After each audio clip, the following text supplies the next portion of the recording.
Madame, Monsieur, merci de nous préférer pour vous informer. Bienvenue à toutes et à tous. Voici en titre quelques informations qui meubleront ce journal. Reine Alapini Gansou, avocate au barreau du Bénin et enseignante de droit à l'université d'Abomey-Calavi, est la première béninoise juge élue à la Cour pénale internationale. Vous suivrez dans ce journal son portrait. Christine Lagarde, la directrice du FMI, est au Bénin. Elle a été accueillie dans la soirée de ce dimanche par le ministre de l'Économie et des Finances, Romuald Wadani. Elle est en visite de travail du 10 au 13 décembre. Des dizaines de milliers de personnes ont manifesté dimanche à Rabat contre la décision unilatérale du président américain Donald Trump de reconnaître Jérusalem comme capitale d'Israël. Nous en parlerons dans ce journal. Voilà pour le sommaire.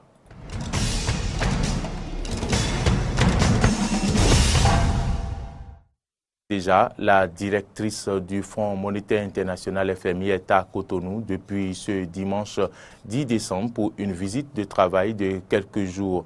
À sa descente, la patronne du FMI a été accueillie par le ministre de l'Économie et des Finances, Romuald Wadani. Elle a rencontré le chef de l'État, Patrice Talon, dans la journée de ce lundi.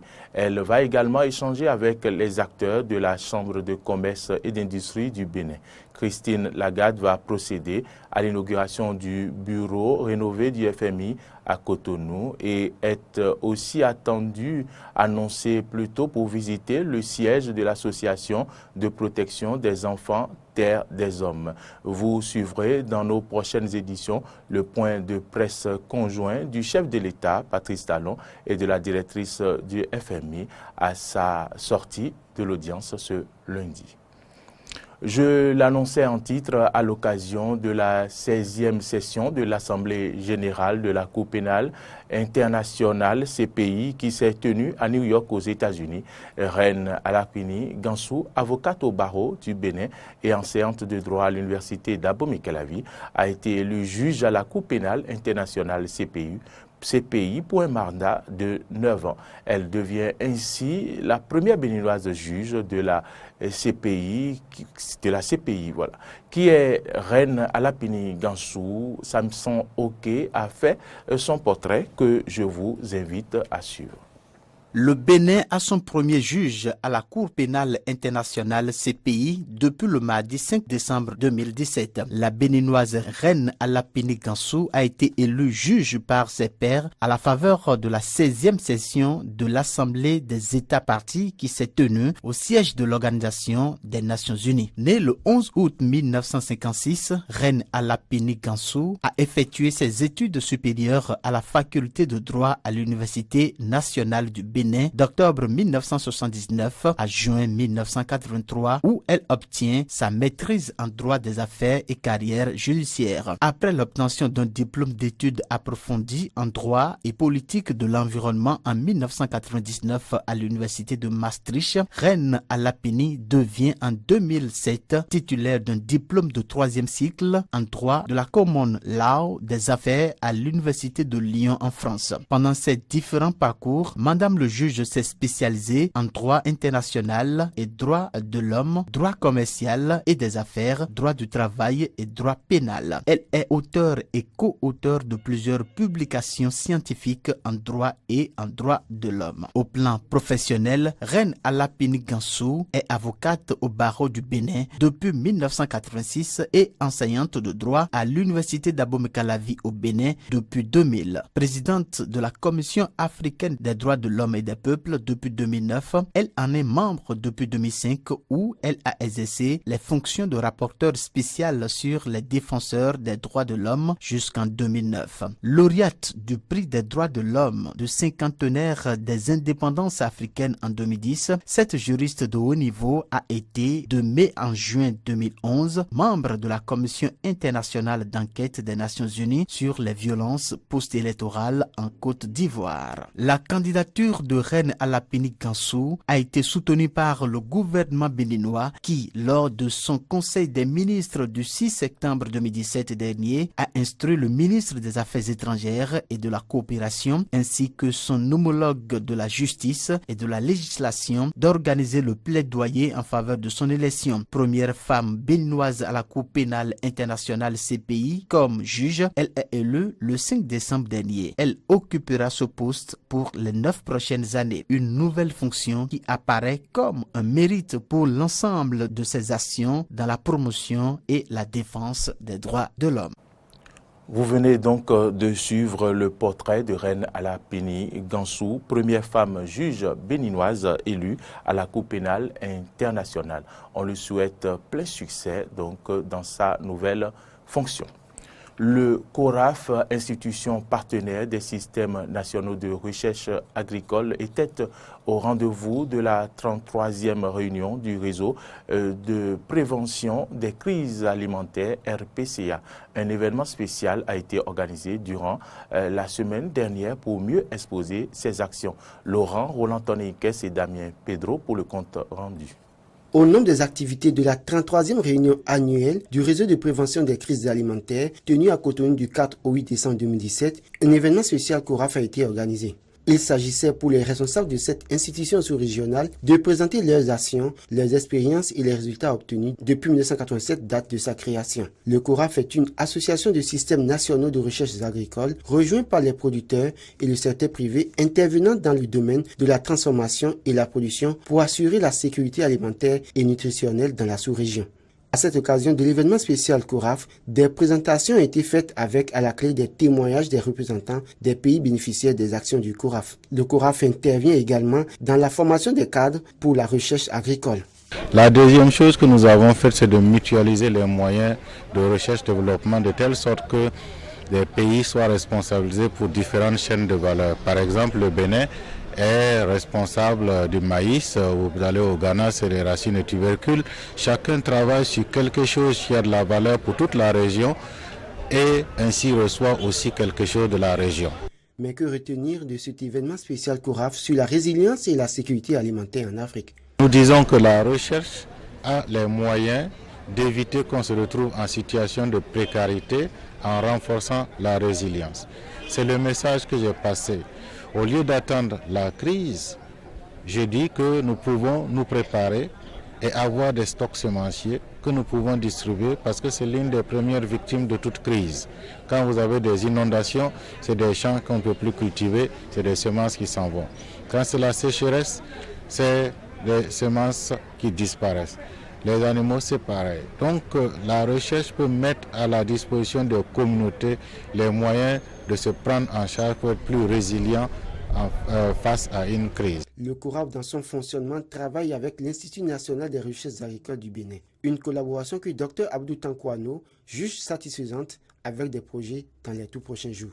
L'INRAB sera l'un des éléments clés de l'initiative qui se met en place, vous ne le savez peut-être pas, sous l'égide de son Excellence, Monsieur le Président Patrice Talon, la création d'un centre avancé de recherche sur le changement climatique qui se mettra vers, je crois, dans les locaux de l'IITA à Calavi. Mon organisation a été cooptée pour être plus ou moins le porteur de cette initiative auprès de la CEDEAO, entre autres. Mais en plus de ça, il y a beaucoup de recherches que nous finançons directement avec l'INRAB. Et l'INRAB nous apporte aussi son expertise humaine dans d'autres pays. Au thème de cet événement spécial, le directeur exécutif du CORAF se réjouit de cette opportunité. On nous a entrouvert la porte. C'était un cercle relativement fermé d'humanitaires, d'intervenants dès qu'il y avait une crise. Nous sommes venus avec une idée qui dit qu'on peut éviter de se retrouver en situation de crise. On nous a accueillis à bras ouverts, nous en sommes très heureux et on nous a même proposé d'institutionnaliser la présence de la recherche aux rencontres du réseau de prévention des crises alimentaires. On ne peut qu'être satisfait. 2 compagnies semencières ont été honorées à la fin des présentations, suivies de la visite des stands où sont exposés des semences, des documents édités par l'INRAB, partenaire du CORAF au Bénin, et même un four artisanal servant à préparer en grande quantité le mets bénino-togolais appelé ablo. La problématique de la sécurité alimentaire est l'affaire de tous. Ainsi, en dehors des politiques qui s'y investissent, des organisations non gouvernementales font également le travail, pour éviter les crises alimentaires. C'est le cas de l'ONG internationale Afrique Verte. Que fait alors Afrique Verte? Quelles sont ses perspectives? Son coordonnateur Gilles Megadier nous apporte ici des éléments de réponse que je vous invite à suivre au micro de Roland Laurent Toninkes. On travaille pour la sécurité et la souveraineté alimentaire des populations sahéliennes. On renforce les capacités et les compétences des organisations de producteurs de manière à ce qu'ils puissent mieux stocker, mieux commercialiser leurs céréales sur le marché régional. On les renforce aussi pour qu'ils créent des unités de transformation des produits agroalimentaires. On a mis en place aussi des systèmes d'information sur les marchés. Ça s'appelle Simagri, c'est une plateforme web SMS qui permet aux organisations non seulement de publier des offres s'ils ont quelque chose à vendre, mais en plus de récupérer régulièrement les prix des céréales sur les différents marchés au Mali et au Burkina, de manière à pouvoir se positionner, à choisir les endroits où les céréales sont les moins chères, ou bien de choisir les endroits où il y a un manque de céréales pour aller vendre leurs céréales. Et depuis 2005, on a autonomisé nos antennes pour en faire véritablement des opérateurs de développement nationaux ayant chacun leur portefeuille de projets dans leur pays. Et nos résultats, c'est de fluidifier les échanges de produits bruts et de produits transformés à l'intérieur de chacun des pays où on intervient et entre ces pays-là. En particulier, on organise des bourses céréales, des bourses locales, nationales et régionales, de manière à ce que les acheteurs, les vendeurs, puissent rentrer en contact et faire des affaires. On veut développer un système d'information sur les marchés à l'échelle régionale, mais un système d'information qui soit approprié par les organisations de producteurs, c'est-à-dire que ce soit elles-mêmes qui puissent faire évoluer le dispositif en fonction de leurs besoins, en fonction de l'évolution du marché à l'échelle régionale. Les étudiants de la faculté des sciences économiques et de gestion de l'université d'Abomey-Calavi sont mécontents. Ils l'ont fait savoir à travers une conférence de presse en début de week-end sur le campus. En face des hommes des médias, les étudiants de la FASEG ont dénoncé la non prise en compte de leur diplôme lors des différents concours et recrutements dans la fonction publique. Aristide Setti et Fiacre Voitan.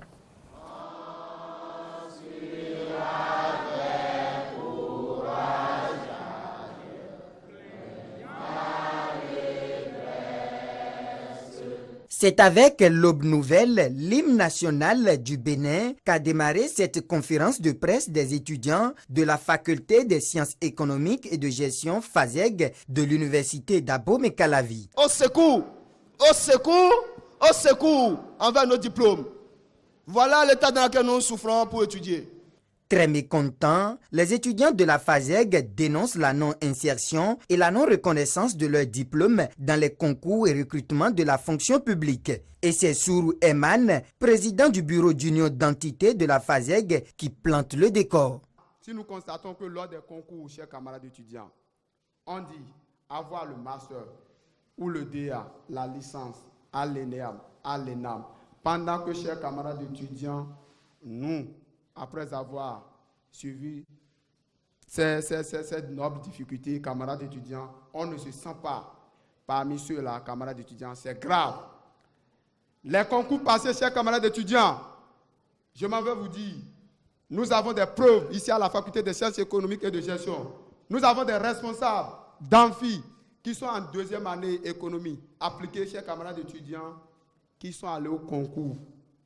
Un camarade avec le niveau CEP, chers camarades étudiants.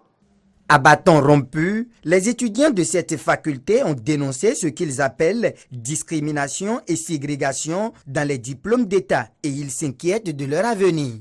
Vraiment, ça ne va pas à la faculté, ça ne va pas sur le plan national, ça ne va pas sur le plan international en ce qui concerne nous, être formateurs, nous, être en formation à la faculté des sciences économiques et de gestion.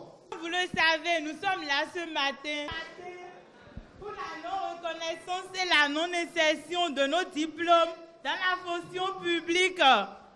Un appel est donc lancé aux autorités.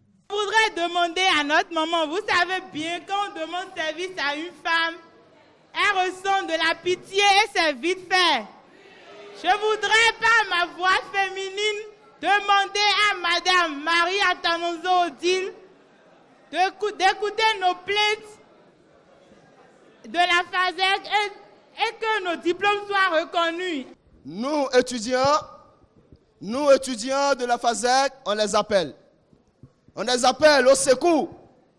On les appelle à nos mécontentements. En attendant une réaction positive des autorités en charge de l'enseignement supérieur, les étudiants de la faculté des sciences économiques et de gestion annoncent des heures sombres sur le campus d'Abomey-Calavi. Nous allons ovationner, accompagner ça des ovationnements, camarades étudiants. Le conseil communal d'Abomey-Calavi avec à sa tête le maire Georges Bada a offert un dîner de presse aux hommes des médias ce vendredi. Au cours de cette rencontre, l'autorité a souligné l'importance de la presse dans un pays démocratique comme le Bénin, exemple de démocratie dans le monde. Il a profité pour faire le point des réalisations du conseil communal d'Abomey-Calavi depuis sa prise de fonction. Cano François Ngwede-Rintor pour le reportage.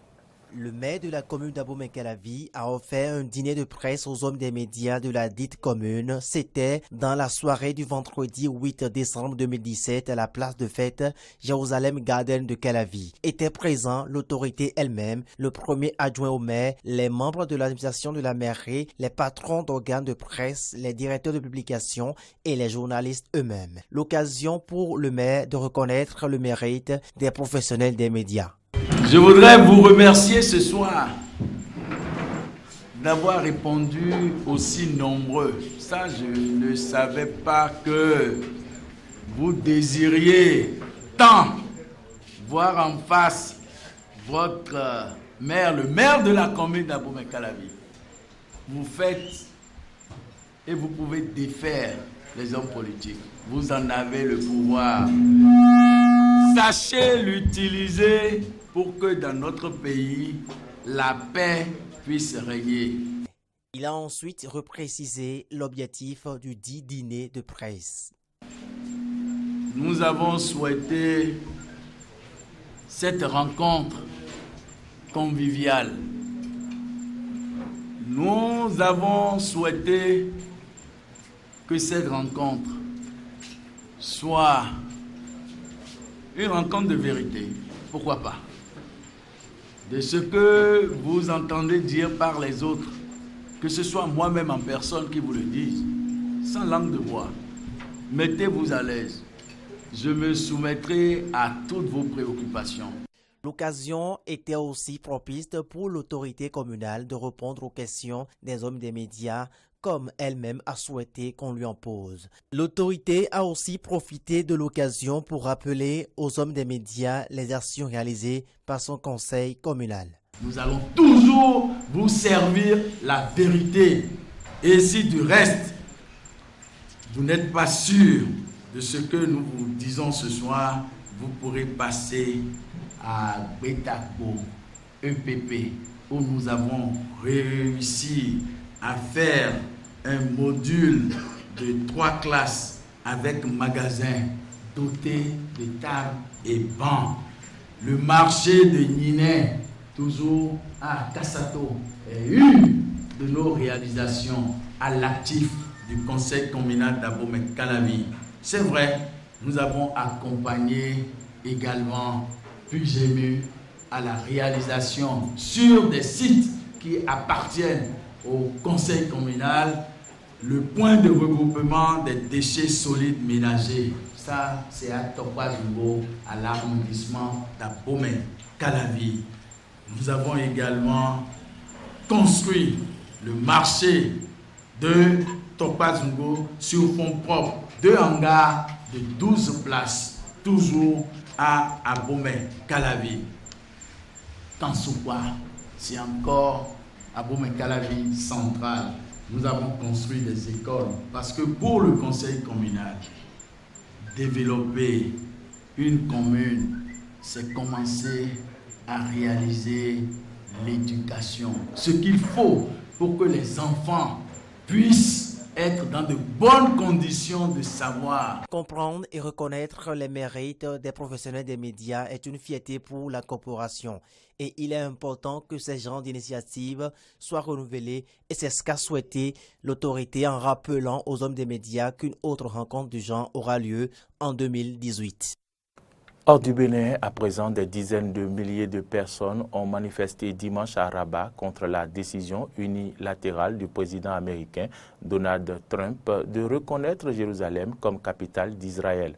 À l'appel d'associations marocaines, les manifestants munis de drapeaux palestiniens ou portant des écharpes aux couleurs de la Palestine ont défilé de la place Bab el-Had près de la Médina vers le Parlement. La décision américaine sur Jérusalem, un geste en rupture avec des décennies de diplomatie américaine et internationale, a suscité la réprobation à travers le monde et des manifestations dans de nombreux pays.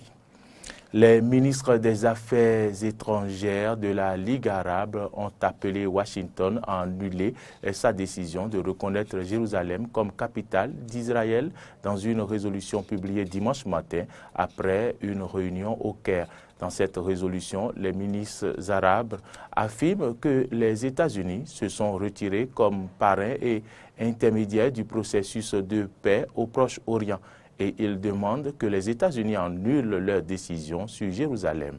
Ils ont également appelé la communauté internationale à reconnaître un État palestinien avec Jérusalem-Est comme capitale, la partie orientale de la ville annexe depuis 1967 par Israël. Écoutons les réactions de plusieurs membres de la Ligue arabe. La reconnaissance par l'administration américaine de la ville de Jérusalem en tant que capitale de l'État occupant constitue une violation du droit international et une atteinte aux droits du peuple palestinien et des nations arabes et islamiques.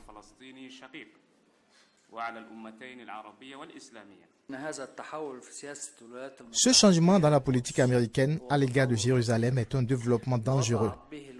Les États-Unis ont décidé donc de ne plus jouer le rôle de médiateur dans le processus de paix. L'initiative de paix est une vieille position arabe traditionnelle prise en 2002 sur le principe de l'échange de la terre contre la paix. Si Israël se retire, nous établisserons des relations de paix avec lui. Geller, cette initiative serait un suicide parce qu'il n'y a pas d'alternative. Dans les bidonvilles de la ville du Cape Town, la violence liée aux gangs n'a fait qu'empirer ces dernières années. Dans ces quartiers où le taux de chômage bat des records, les habitants sont parfois obligés de coopérer avec les groupes armés pour survivre. Face à cette situation, les autorités sud-africaines seules déployaient des forces militaires sur le terrain pour ramener l'ordre. Reportage. Sous ce drap, le corps d'une nouvelle victime de la guerre des gangs qui fait rage dans les bidonvilles du Cap en Afrique du Sud. Comme à chaque fois, la police arrive puis repart et les habitants doivent continuer à vivre dans le stress permanent. Je me suis immédiatement mis sous le lit, j'ai tellement peur.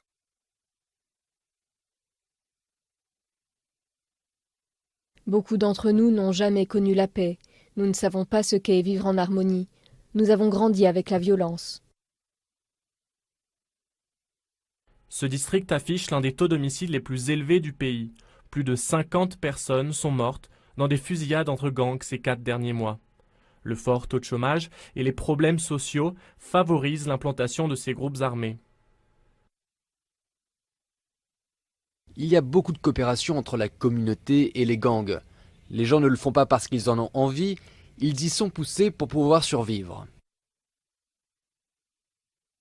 Le trafic de drogue et les autres activités criminelles sont une manne pour les gangs désormais lourdement armés. La police lutte pour réprimer les guerres de territoire et les représailles, mais face à l'ampleur du phénomène, le gouvernement provincial envisage de déployer l'armée dans les rues. Si les soldats sont déployés non comme soldats mais comme unité de renfort à la police, cela nous apportera l'effectif et la visibilité dont nous avons besoin. et cela fera une énorme différence. Les soldats ont déjà été déployés dans ces bidonvilles en 2015, mais 2 ans plus tard, le nombre d'adhésions aux gangs est à nouveau monté en flèche, à défaut de solutions de long terme pour régler les problèmes sociaux et économiques. C'est ici que se referme cette édition. Merci de l'avoir suivi. Bonne suite de nos programmes sur Eden TV.